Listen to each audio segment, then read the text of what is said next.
नफरत, साजिश और रहस्यमय घटनाओं की दुनिया में आपका स्वागत है। आइए आकृति यानी मेरे साथ एक सफर पर जाएं, जहां अपराध की कहानियां हमें अपनी तरफ जरूरत से ज्यादा खींचती हैं। तो चलिए शुरू करते हैं रहस्य की रात आकृति के साथ। रात हो चुकी थी। बारिश अपनी हल्की और ठंडी हवा के साथ अपनी बूंदों को बहुत खूबसूरती से जमीन पर बिखेर रही थी। जहाँ एक तरफ आधा शहर पूरे दिन के थकान के काम के बाद थक कर सो चुका था, वहीं आधा शहर अभी भी सोया नहीं था। सड़कों पे दौड़ती गाड़ियाँ और उनकी रोशनी से ही उजाले हो रखे थे। नाइट क्लब्स में शहर के आधे से अधिक लड़के और लड़कियाँ सब कुछ भूल कर खुशी से डांस कर रहे थे। तो वहीं कुछ लोग किनारे बैठकर अपने प्यार में मिले धोखे को, अपने दोस्तों के बिछड़ जाने और अपने करियर में कुछ अच्छा ना कर पाने का अफसोस चल रहे थे। जीत अपनी कार को सड़कों पर तेजी से दौड़ा रहा था। उसे घर नहीं जाना था शायद, पर वो कहीं और रुकना भी नहीं चाह रहा था। वो अपने शहर बैंगलोर का एक बहुत बड़ा बिजनेसमैन था। उसकी सिटी में उसे सब जानते थे और इस शहर में उसे कोई बिजनेस डील की वजह से ही आना पड़ा था। सड़कों पर दौड़ती गाड़ियाँ और उनकी कार बजते बिना म्यूजिक के रिकॉर्ड किए गए कुछ गानों ने शायद उसे किसी की याद सी दिला दी थी, और वो मन ही मन में कुछ सोचकर बेचैन सा हो गया था। न जाने क्या चल रहा था उसके मन में, और इतना गुम हो गया कि वो शहर से थोड़ी दूर सड़क पर आ गया। तभी अचानक कोई भागता और चिल्लाता हुआ उसकी गाड़ी के सामने आ गया।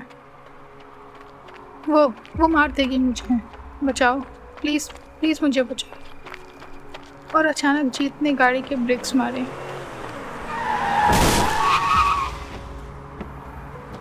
पर गाड़ी की स्पीड बहुत तेज होने की वजह से जीत उसे टक्कर मार चुका था। जैसे ही जीत ने समझा कि उसने क्या किया है, वो अपनी हाथ में अपनी जैकेट को लिए कार से बाहर आ गया और सामने एक आदमी को दर्द से चिल्लाते और कराहते देख उसकी ओर बढ़ा। क्या हुआ तुम्हें? कौन हो तुम? बोलो। देखते ही देखते थोड़ी वहाँ भीड़ जमा हो गई, पर ये तो साफ दिख रहा था कि उस आदमी को सिर्फ कार से टक्कर ही नहीं लगी है, कुछ तो और भी हुआ है। तभी अचानक जीत ने उसके हाथ में एक ऐसी चीज को देखी जिसने जीत को अंदर तक हिला कर रख दिया।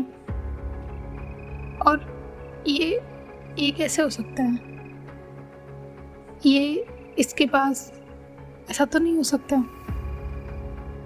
पर जीत ने अपने चेहरे पर बिना कोई भाव को लाए ही अपनी जैकेट को हल्के से उसके हाथ पे गिराया, और उसके हाथ से जैकेट के साथ वो चीज़ भी बहुत आराम से बिना किसी के नज़र पड़े उठा ली। जब उसने आसपास देखा तो लोग पुलिस और एम्बुलेंस को कॉल करने में लगे हुए थे। जब काफ़ी देर हुई तो जीत ने और कुछ आदमियों ने उसे उठाकर हॉस्पिटल ले जाने का सोचा, पर उसके शरीर में जगह जगह से जलता देख और उसके आसपास कोई जाना नहीं चाह रहा था। उसका चेहरा बुरी तरह से जल चुका था। हाथ पैर में भी शायद किसी चीज़ की वजह से जलन सी हो रही थी। ये तो साफ दिख रहा था कि ये सिर्फ एक एक्सीडेंट केस तो नहीं है, पर लोगों का समझना थोड़ा मुश्किल था। उसके फटे कपड़ों में उसका शरीर और उसके जख्म साफ दिखाई दे रहे थे, जिनमें से बहता खून उसके पूरे कपड़ों पर लग चुका था।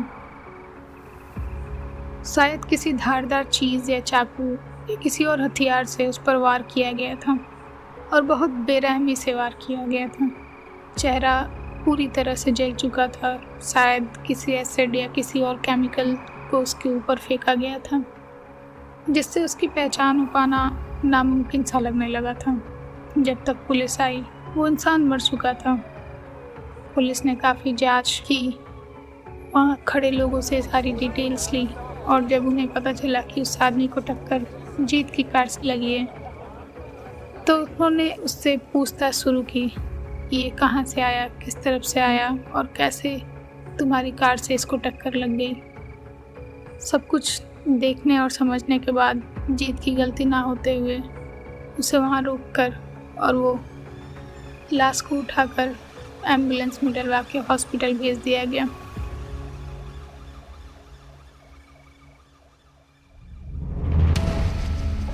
ऐसे ही सुनते रहिए रहस्य की रात आकृति के साथ।